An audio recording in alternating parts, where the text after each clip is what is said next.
Hello guys, আমার ছোট্ট একটা ভিডিওর মধ্য দিয়ে আমি শেয়ার করতে চাই আমরা ব্যাঙ্গালোরে কীভাবে দুর্গাপুজোটা কাটাই। আশা করব আমার ভিডিওটা তোমাদের ভালো লাগবে। আমরা যেখানে থাকি সেখান থেকে 5 থেকে 10 মিনিটের ডিস্ট্যান্সের মধ্যে ওই জায়গাটা পড়ে, সেটা হচ্ছে কোরবাংলা এরিয়া। আর তাছাড়াও কোরবাংলা বাদে আরও অনেক জায়গায় দুর্গাপূজা হয়, যেমন HSR layout, Whitefield, electronic city, এরকম অনেক জায়গাতেই হয়। আমাদের রুমের থেকে এই জায়গাগুলো অনেকটা বেশি ডিস্টেন্স, যার কারণে আমরা যেতে পারি না। ইচ্ছে আছে কোনো একবার আমরা সেখানেও যাব। যেমন এবার দুর্গাপুজোয় আমরা শুধুমাত্র অষ্টমী এবং নবমীতেই বেরিয়েছিলাম, আর ওই দুটো জায়গাতেই গিয়েছিলাম।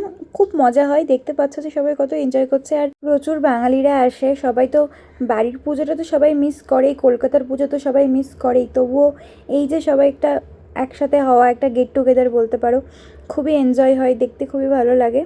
শুধু বাঙালি বলে নয়, এখানকার লোকাল লোকরাও আমাদের দুর্গাপুজোটাকে খুব এনজয় করে। তো আজকের ভিডিওটা আমার এই পর্যন্তই। আশা রাখছি যে ভিডিওটা তোমাদের ভালো লাগবে।